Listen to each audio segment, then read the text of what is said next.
À 2 pas du Louvre, du Palais Royal et de la place des Victoires, se niche un petit havre de paix. La place des Petits Pères.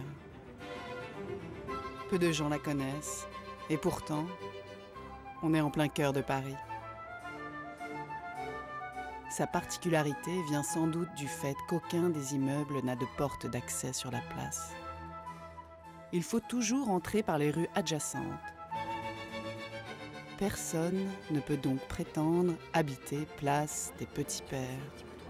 Il règne ici une atmosphère quasi provinciale, dépaysante et tranquille. Mais oui, je te le dis parce que je te le dis. Enfin, la plupart du temps. Regarde ma joue, enfin. Le seul immeuble accessible, c'est celui-ci. Mais il est désaffecté. C'était un commissariat aux affaires juives pendant la guerre. L'église Notre-Dame des Victoires a été construite au XVIIe siècle. Son nom vient de la victoire de Richelieu sur les protestants lors de la prise de La Rochelle. Non, je suis désolée, je m'en fiche, tu fais attention, tu me tapes moins fort. Tu me tapes moins fort, c'est tout. Tu fais attention. Une baffe, qu'est-ce que c'est? Qu'est-ce que c'est une baffe? Attends, mais toi t'en as pas une tous les soirs. Et puis si je la donne pas assez fort, ça n'a plus aucun sens. Ça me fait bien rigoler. Oui, Avant s'y trouvait un couvent de moines augustins qu'on appelait familièrement les Petits Pères. D'où le nom de la place. À l'intérieur de l'église, avant la commune, se trouvait le tombeau du musicien Lully. Mais le curé de la paroisse y ayant caché les trésors de l'église avant de s'enfuir, le tombeau fut pillé et Ah détruit. d'accord, j'ai le droit de pas être d'accord. encore pour 6 mois. Bon, Ah non, mais attends, mais tu rigoles. C'est rien, c'est rien. Comme ça, je la donne, voilà. Alors franchement, t'es ignoble. Oh T'es là ignoble. là, qu'est-ce qu'elle est susceptible.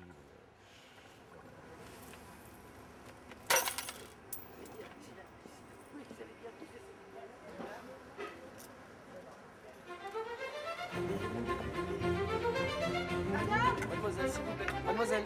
Madame. Votre café, s'il vous plaît. 2 €. Allez, vite, vite, vite.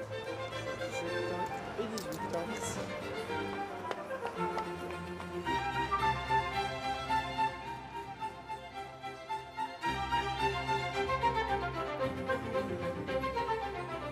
l'église est pleine d'ex-voto. C'est très particulier. Mais le père Boucon va vous expliquer, moi j'ai pas le temps. Il faut que je retrouve cette femme.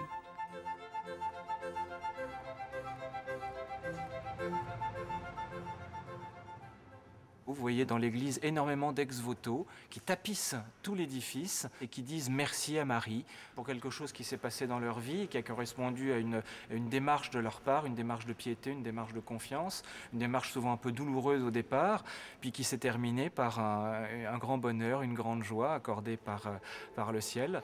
Et pour cela, eh bien, ils ont envie de faire graver des plaques pour des choses très différentes.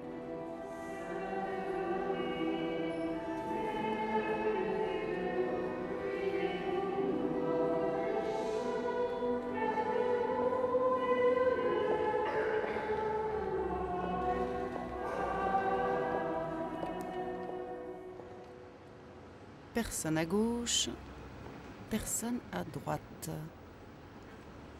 Elle a disparu. Et je fais quoi, moi, avec ce truc ?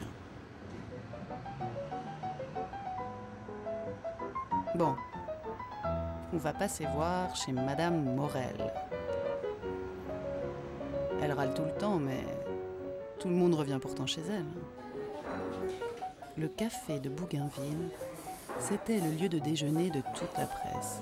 Car à une époque, le Figaro, le Canard enchaîné, le Nouvel Observateur et d'autres étaient tous dans le quartier. Maintenant, c'est beaucoup plus tranquille. C'est fréquenté par les commerçants de la Galerie Vivienne.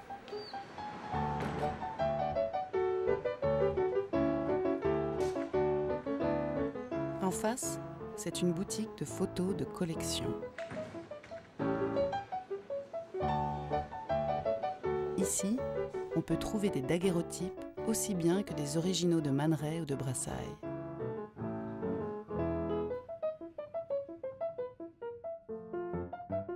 Et parfois aussi des trésors réalisés par des inconnus.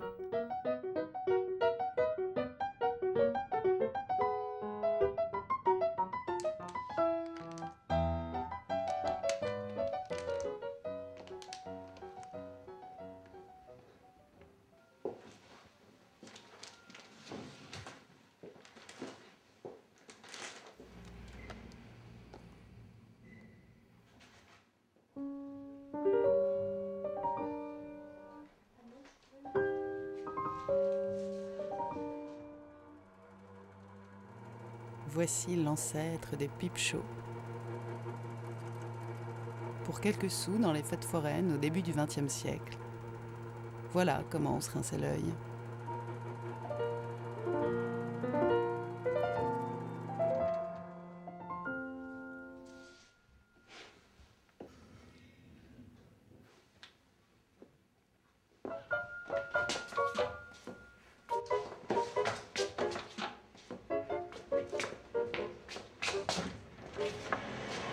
Au revoir.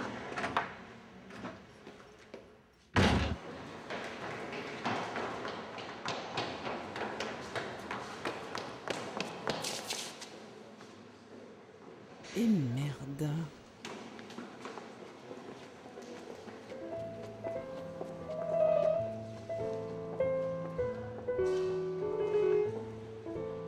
Comme la quasi-totalité des passages couverts de Paris, la galerie Vivienne fut construite en 1823, à l'époque où les trottoirs tels que nous les connaissons aujourd'hui n'existaient pas encore. On évitait ainsi la pluie et les éclaboussures provoquées par les voitures à cheval. Au début du 19e, on construisait encore beaucoup dans le style pompéien néoclassique. Les galeries ont connu des heures de gloire, puis on les a oubliées lorsque les rues se sont remplies de trottoirs. Elles sont revenues à la mode depuis 30 ans à peine.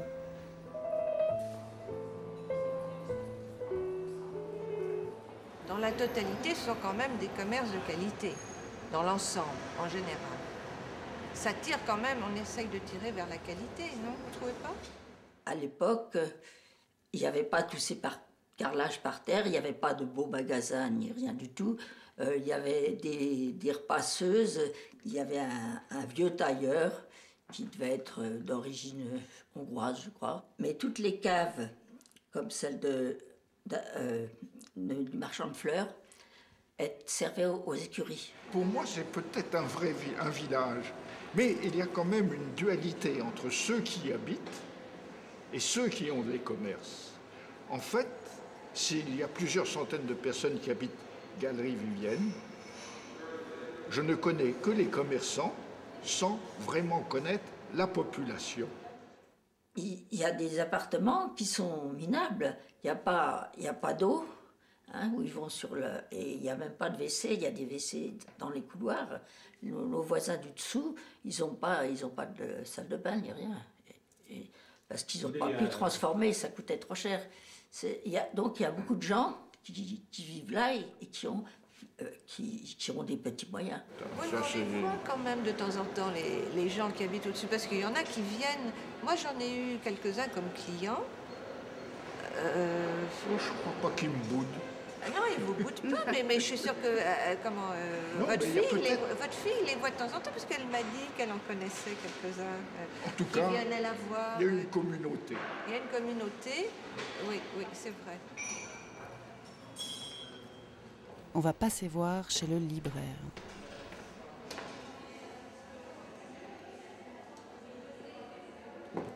Bonjour. Bonjour. Joussaume, c'est le plus ancien magasin de la galerie.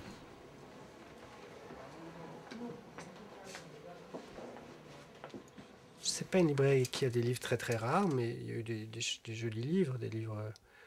il y a des éditions 18e, 19e, surtout 20e, et des livres illustrés.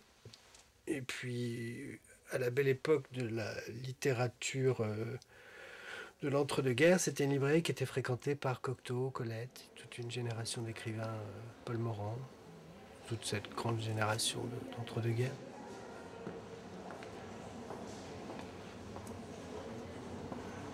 Joussaume a en fait 2 boutiques qui se font face avec 2 ambiances très différentes.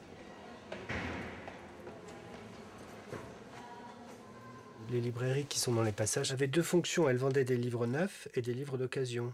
Donc actuellement, les livres neufs, ça ne représente plus qu'une toute petite partie.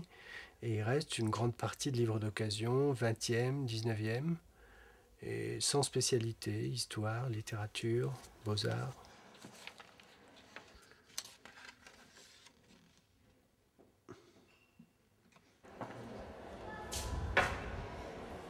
Bon, on y retourne.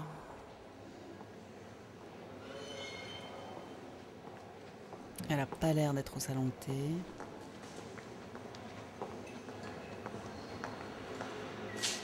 Pas non plus chez le fleuriste.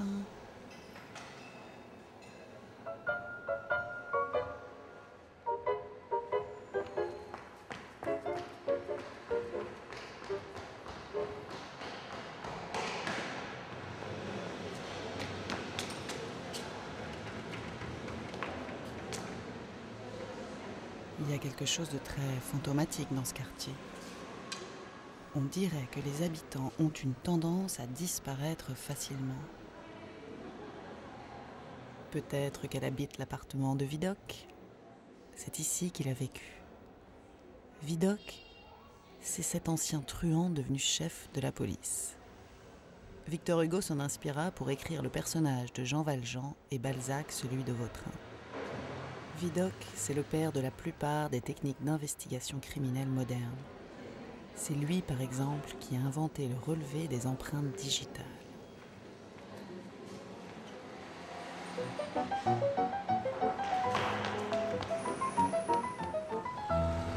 Monsieur!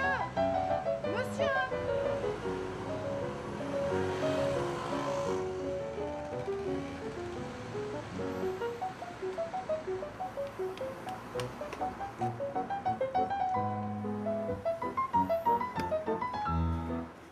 Bonjour.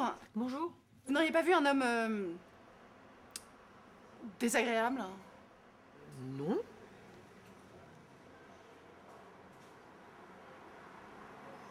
Merci. Dans ce quartier, les commerces de proximité ont quasiment tous disparu.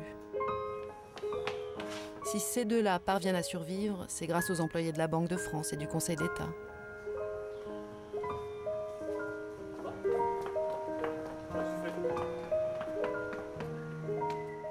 Entr'acte.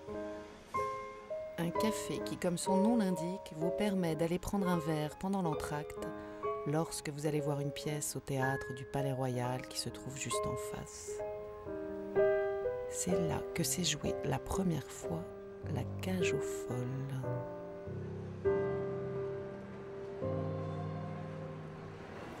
À côté, le Grand Véfour, une institution du quartier où sévit le chef Guy Martin.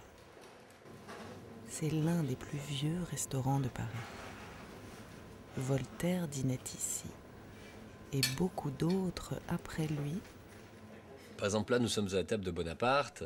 Vous avez la table de Colette, Cocteau, Alexandre Dumas, Victor Hugo, Jean-Paul Sartre. Donc c'est vraiment un lieu où baignent toutes ces âmes qui se déplacent comme ça et qui sont, je dirais, plutôt un réconfort, un soutien que quelque chose de trop pesant. Honnêtement, il n'y a pas eu trop d'anecdotes. Ah si, plusieurs demandes à mariage quand même. Plusieurs demandes à mariage à genoux.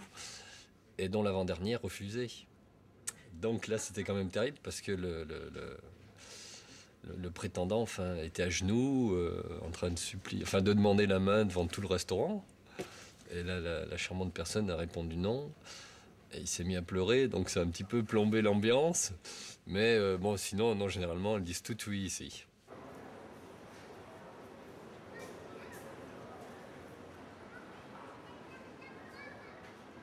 Le palais royal est un beau quartier. Toutes les jeunes filles sont à marier.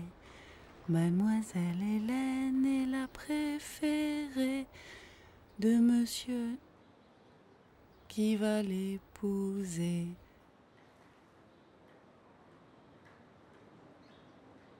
Dis-moi oui, dis-moi non, dis-moi si tu m'aimes.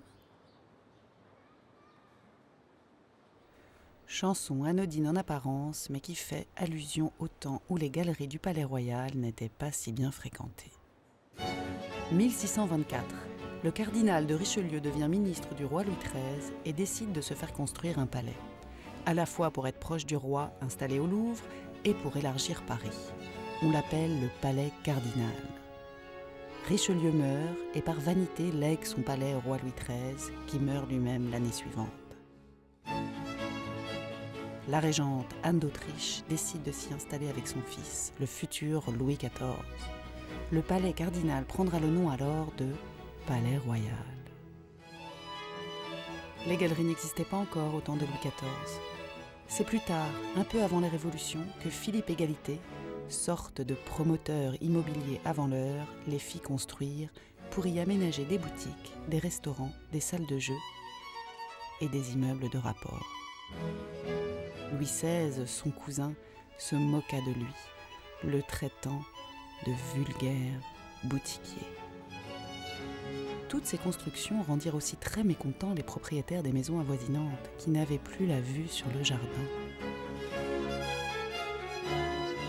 Pour couronner le tout, la police n'ayant pas le droit d'intervenir sur les domaines royaux, les galeries devinrent vite un lieu de libertinage très prisé.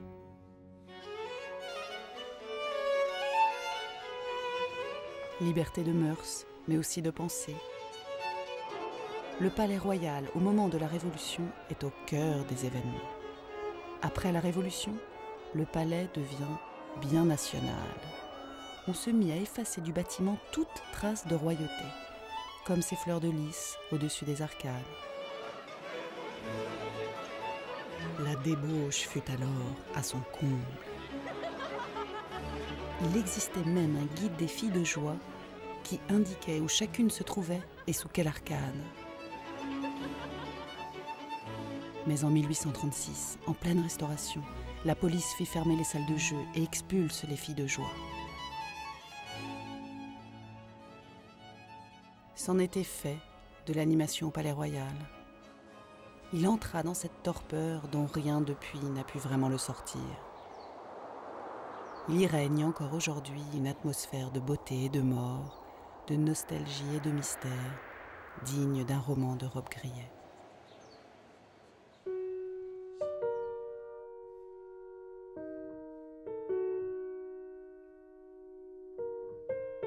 Toujours des murs, toujours des couloirs, toujours des portes. Et de l'autre côté, encore d'autres murs.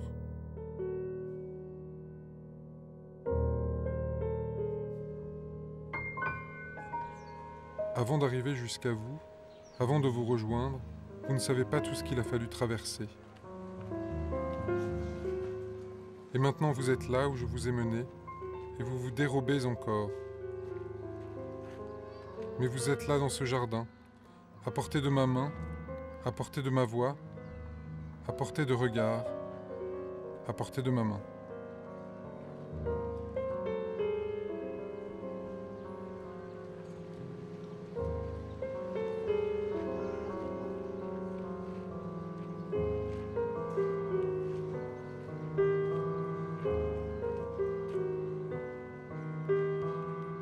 La petite étoile de bronze que vous voyez là sur le balcon, c'est celle qui indique l'appartement de Colette.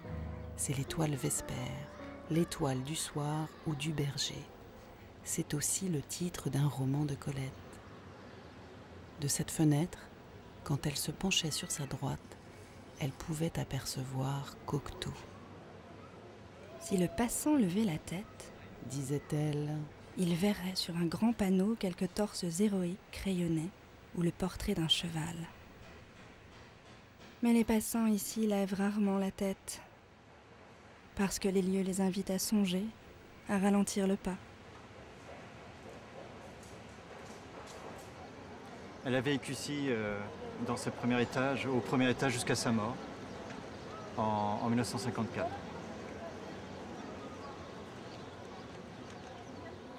Tu connais Camille Desmoulins, un grand révolutionnaire. Et c'est lui qui a, le 12 juillet 1789, ici, dans ses jardins, lancé le premier appel aux armes de la Révolution. Citoyens, le renvoi de Necker est le tocsin d'une Saint-Barthélemy de patriotes. Ce soir même, tous les bataillons suisses et allemands sortiront du champ de Mars pour venir nous égorger.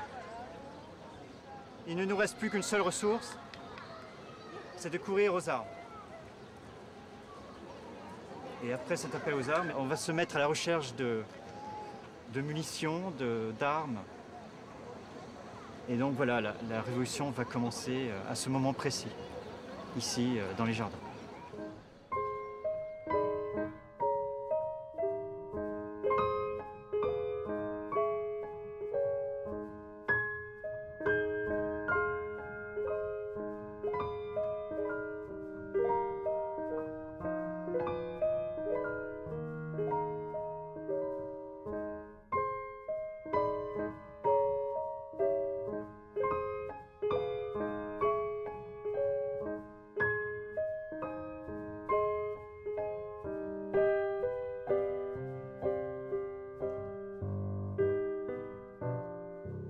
Aujourd'hui, les galeries sont occupées par des boutiques assez chics. En tout cas, toujours très singulières, où l'originalité est le maître mot. On dirait même que c'est la condition sine qua non pour s'y installer. L'aristocratie tente même d'y retrouver un peu de panache. Je suis Louis-Albert de Broglie, le prince Jaranier, créateur de cette petite maison de jardin, cette grande maison de jardin, dans ce jardin du Palais Royal. L'idée du prince Jaranier est toute simple et toute naturelle. C'était un surnom qu'on m'avait donné, dont on m'avait affublé parce que j'aime beaucoup le jardin. Je suis passionné, entre autres, pour la tomate. Donc on m'appelait le prince Jaranier dans un jardin en Touraine, dans le cœur des jardins de la France. Et puis, du prince Jaranier était née cette idée, finalement, que tous les outils, les accessoires qu'on utilisait dans le jardin étaient malheureusement assez laids, étaient devenus laids, alors que dans le temps, jusqu'au 19e, c'était des objets fabriqués avec des matériaux de recyclage et qu'on conservait. L'aristocratie au Palais Royal, elle est certainement venue quand le Palais Royal était un lieu d'animation, souvent sujet à quelques controverses. En même temps, finalement, tout le monde s'est mis au travail et l'aristocratie qui n'avait pas le droit de faire commerce, eh bien c'est terminé. Tout le monde doit se mettre à son ouvrage et le jardin, comme le disait Voltaire, finalement, avec une sorte de candeur, il faut cultiver son jardin, on le fait donc au Palais Royal. Bon, c'est pas tout ça, mais il faut vraiment que je me remette en chasse.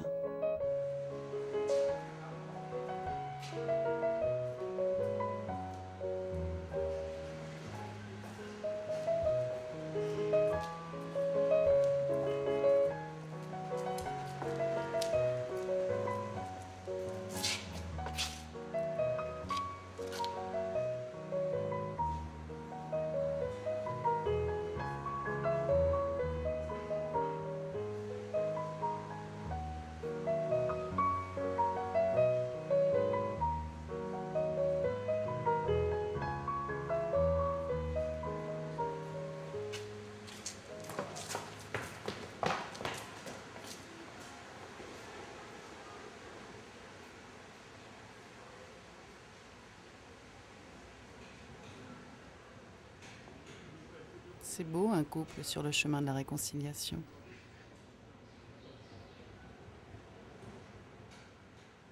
Ici, des milliers de figurines représentent la plupart des guerres que l'humanité a connues. Pour les passionnés d'histoire, il y a tout pour recréer les grandes manœuvres militaires qui ont décidé du sort et des frontières du monde actuel. C'est d'ailleurs dans les jardins du palais que le jeune Louis XIV a pris l'art de la guerre.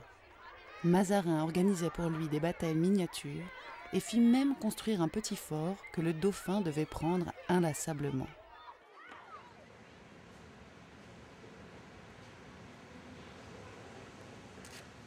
Je vais leur faire une petite surprise.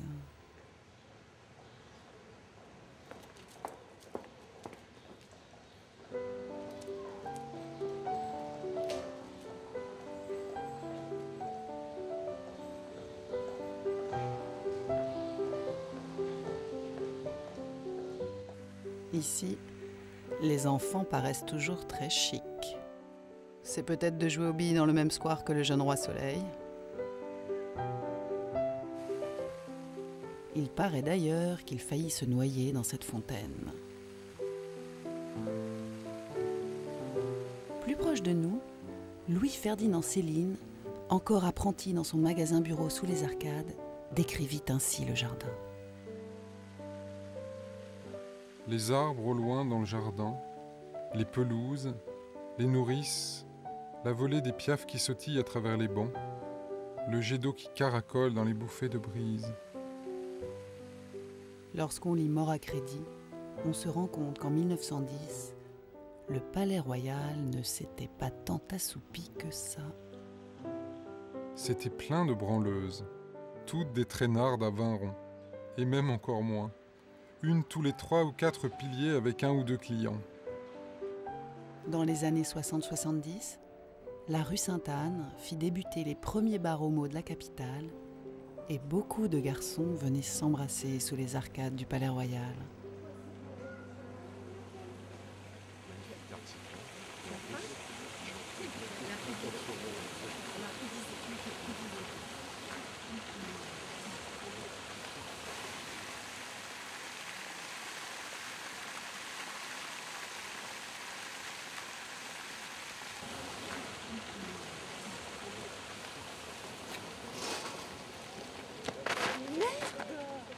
S'il vous plaît!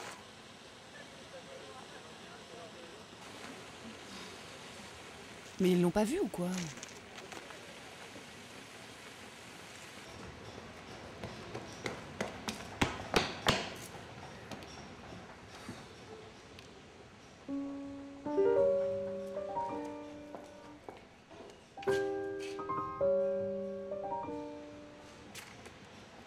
Et c'est reparti.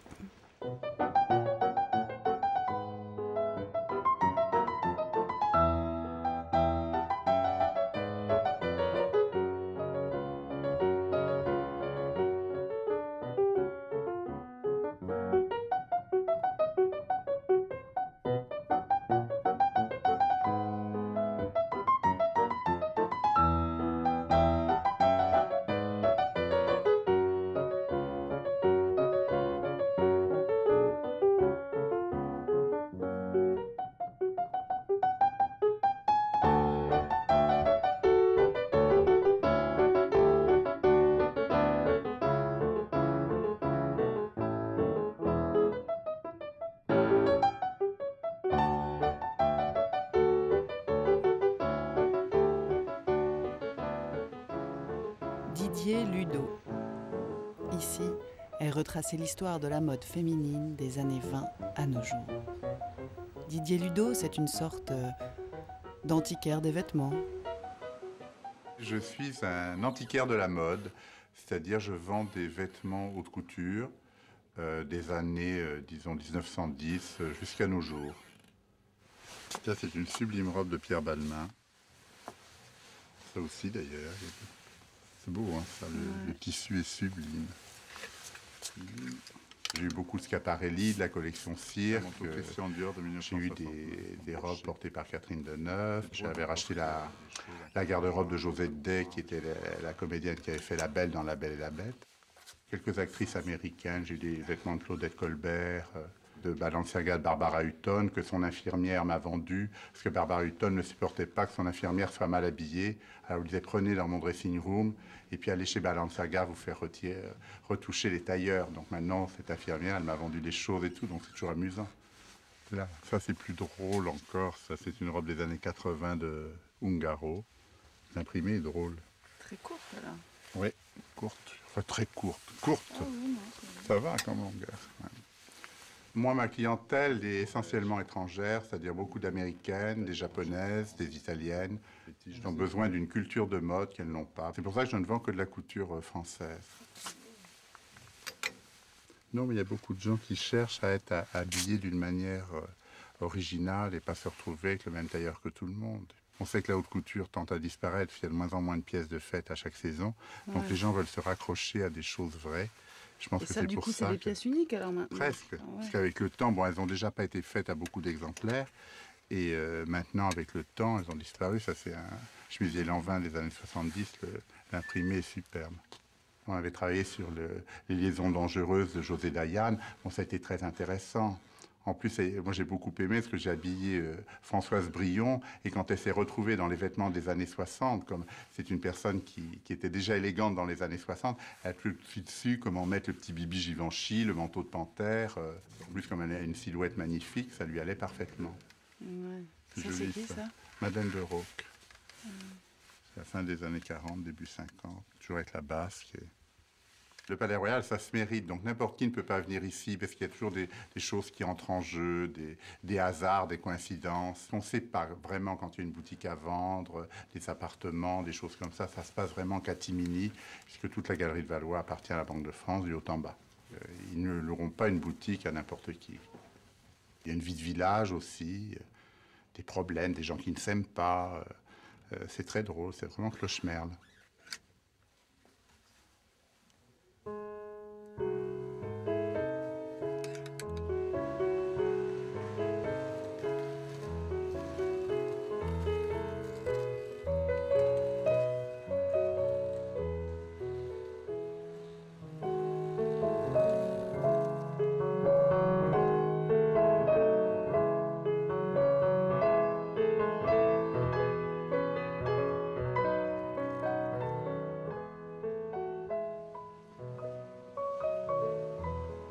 Le Palais Royal, c'est aussi les traditionnelles boutiques de médailles. Celle-ci, c'est la décoration la plus prestigieuse, la Légion d'honneur avec son ruban rouge. Il y a plusieurs grades. La Grande Croix est l'ultime décoration. Mais attention, les honneurs ne sont pas gratuits. Si jamais on vous propose de devenir chevalier des arts et des lettres, sachez qu'il vous faudra payer votre décoration. À l'origine, la galerie d'Orléans était un passage couvert et marchand très chic. Balzac décrit dans Les Illusions perdues ce qu'un siècle plus tard le lieu était devenu. Ce sinistre amas de crottes, ces vitrages encrassés par la pluie et par la poussière, ces huttes plates et couvertes de haillons au dehors, cet ensemble de choses qui tenaient du camp de bohémiens, des baraques d'une foire. Cette physionomie grimaçante allait admirablement aux différents commerces qui grouillaient sous ce hangar impudique, effronté, plein de gazouillements d'une gaieté folle, où depuis la révolution de 1789 jusqu'à la révolution de 1830, il s'est fait d'immenses affaires. Aujourd'hui, c'est un lieu de rendez-vous. Rendez-vous près des sphères de Paul Bury ou sur les colonnes de Buren.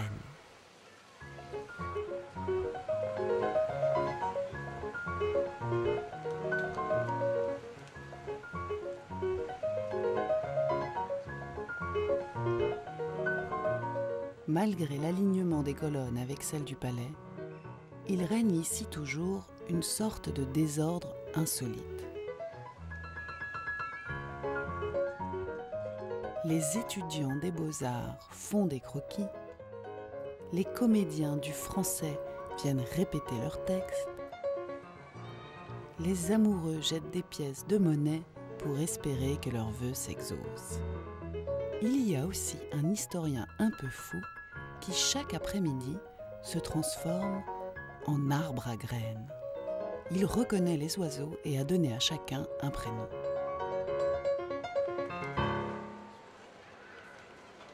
Les colonnes de Buren sont arrivées en 1986, lorsque Jack Lang était ministre de la Culture.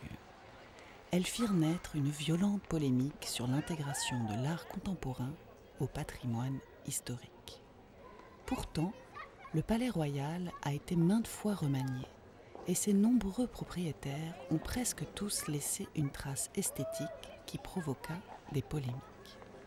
Quand le ministère de la Culture confia à Daniel Buren le soin d'aménager la cour d'honneur du Palais Royal, il s'inscrivit donc dans une tradition politique et architecturale.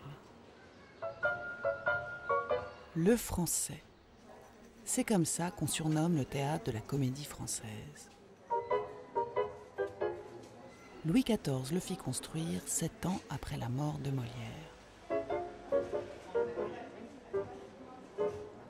C'est mon lieu de travail. Là, ma loge est là.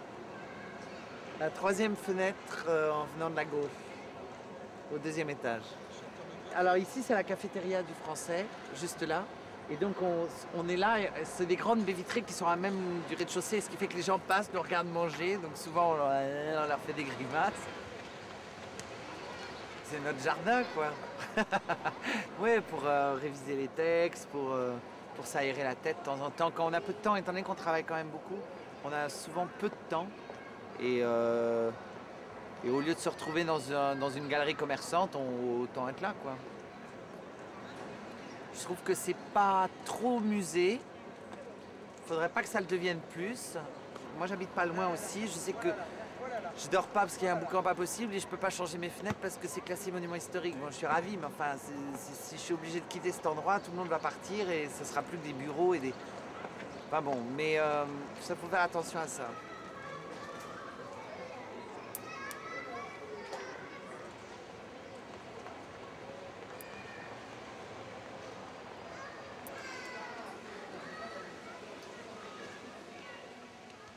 Mais c'est eux.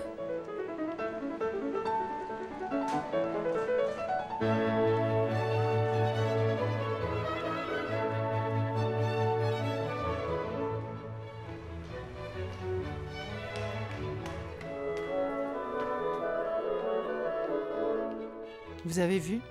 Les stores des immeubles alentours sont tous comme les colonnes de Buren, à rayures.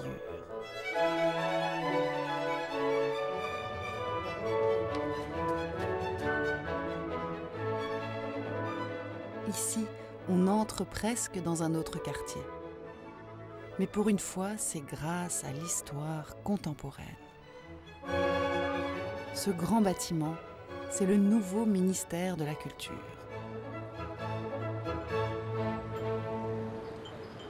Il y a un immeuble d'origine, mais le lieu a été totalement revu par Francis Solaire. Sur ce sujet, j'ai beaucoup été aidé par justement tous les ministres qui se sont succédés parce que nous avions bien évidemment des associations assez traditionnelles, on va dire conservatrices ou parfois même réactionnaires qui voulaient ne pas toucher au bâtiment de Vaudoyer qui datait de 1920, considérant ce bâtiment comme quelque chose d'extrêmement important pour le patrimoine de Paris. C'est même été jusqu'en justice. Les tribunaux administratifs ont statué que ce que j'apportais moi à ce bâtiment était plus important que ce qu'on lui enlevait. L'idée, c'était d'amener quelque chose d'extrêmement contemporain, mais en même temps qui puise son histoire dans nos racines classiques aussi, c'est-à-dire dans la peinture classique. C'est en fait juste l'idée d'un tableau de Giulio Romano qui est au Palais du Thermes en tout et qui a cette importance d'avoir décensuré la peinture classique et d'avoir comme ça mélangé des femmes avec des diables dans des scènes extravagantes, on va dire. Mais à l'origine, dans les premières écritures, ça s'appelait une mantille. C'était la reine de Castille et sa mantille. C'est-à-dire que tout ça, c'est une résurgence de mes origines espagnoles qui fait que la mantille est une manière finalement très sensuelle de dire les choses sans les montrer. Et c'est un petit peu ça, c'est-à-dire c'est comment faire en sorte qu'un bâtiment puisse avoir à la fois une sensualité par le secret qu'il contient, sans toutefois l'énoncer en ville. Tout le secret est dedans. Je dis souvent que ce projet n'est finalement qu'un bâtiment de lumière et que la lumière est la matière première du projet. C'est-à-dire qu'il y a une grande complicité d'espace entre ce qui se passe à l'intérieur du bâtiment. Druot, qui m'a accompagné sur ce projet pendant longtemps, il s'est plus particulièrement occupé des espaces intérieurs. Il a lui-même, je dirais, prolongé toute la lumière que je voulais apporter par les grandes baies qui permettent de capter la lumière et de la rediffuser à l'intérieur des circulations.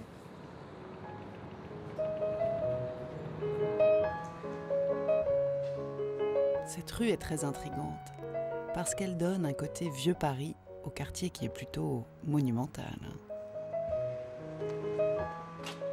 Ça, c'est un club échangiste, un vestige de la tradition libertine du Palais Royal. Il paraît que dans le quartier, il en existe au moins 5 du même genre. On est dans la rue du Pélican, mais son nom d'origine, c'est rue du Poil au Con.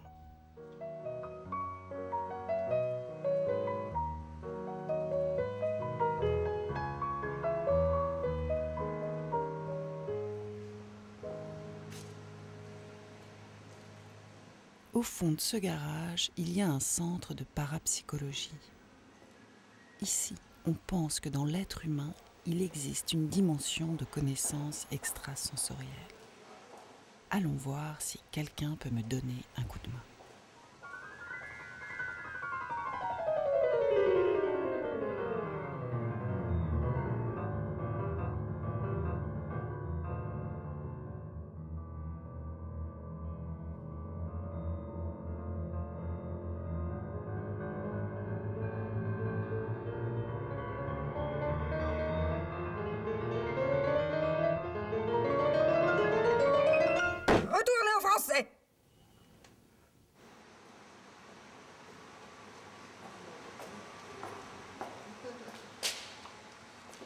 Bon, je vais suivre son conseil. J'imagine que je dois retourner à la Comédie Française.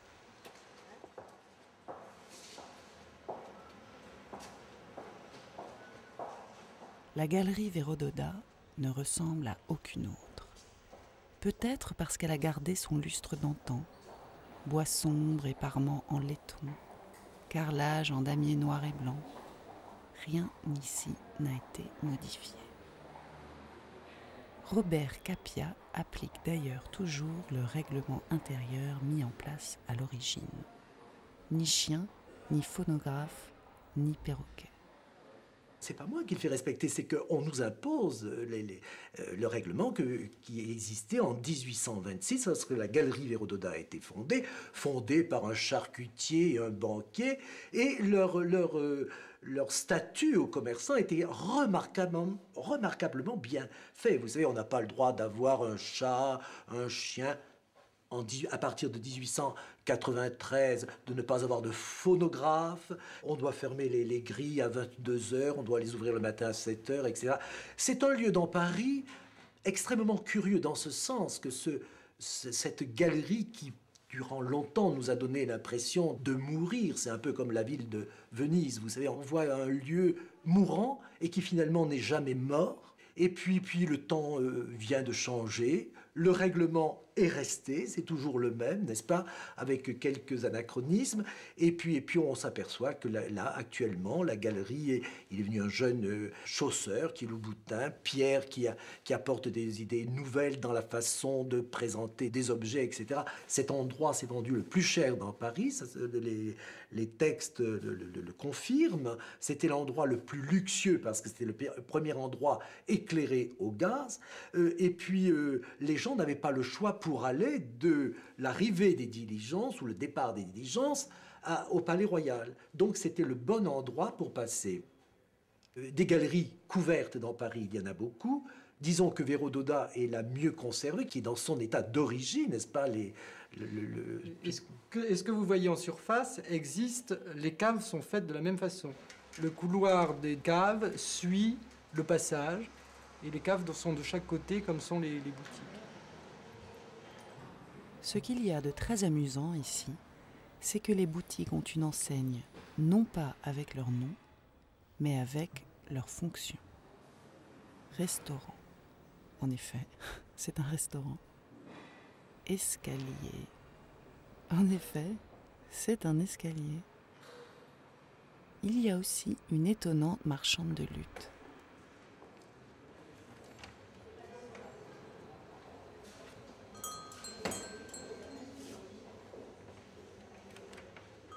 J'habite le quartier, moi, depuis très très longtemps.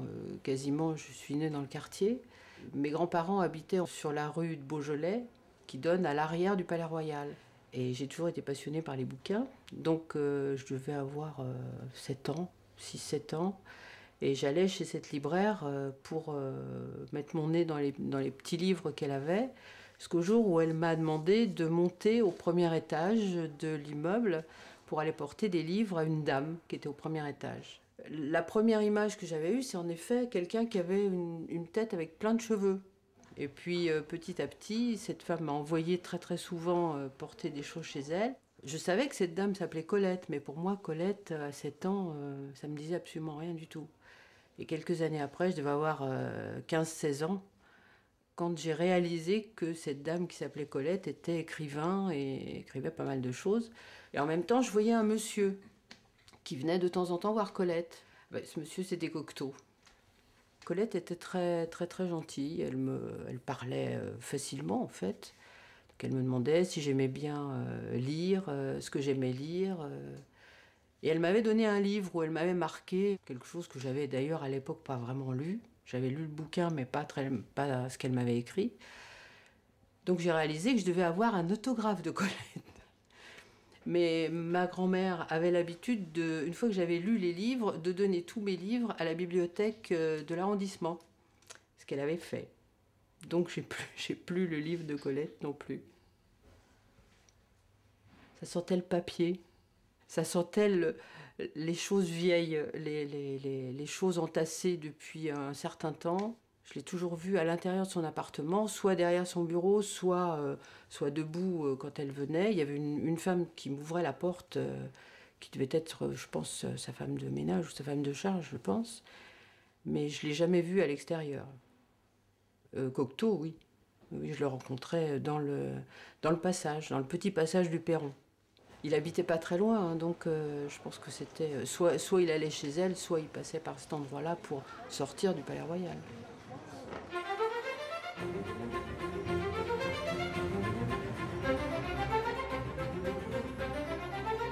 C'est à cet emplacement que la salle de spectacle privée de Richelieu se trouvait, collée au Palais Cardinal. La rue Entre n'existait pas. Louis XIV rendit la salle publique et y installa Molière qui y joua quasiment toutes ses pièces et y eut aussi son malaise fatal. Aujourd'hui, c'est moins glamour. À cet emplacement se trouve la salle du contentieux du Conseil d'État. L'entrée du Palais Cardinal, construit par Lemercier pour Richelieu, se trouvait ici. La façade actuelle n'a rien à voir. Elle a été complètement remaniée et date de Louis-Philippe qui en fit en 1875 le Conseil d'État. Là-bas, on aperçoit le kiosque des Noctambules. La nouvelle entrée du métro Palais Royal par Jean-Michel Ottoniel. 2 coupoles serties de perles en verre.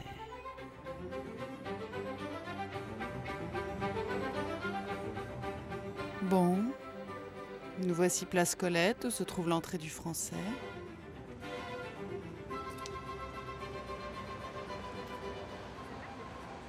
Oh non, ça va. Comme ça va.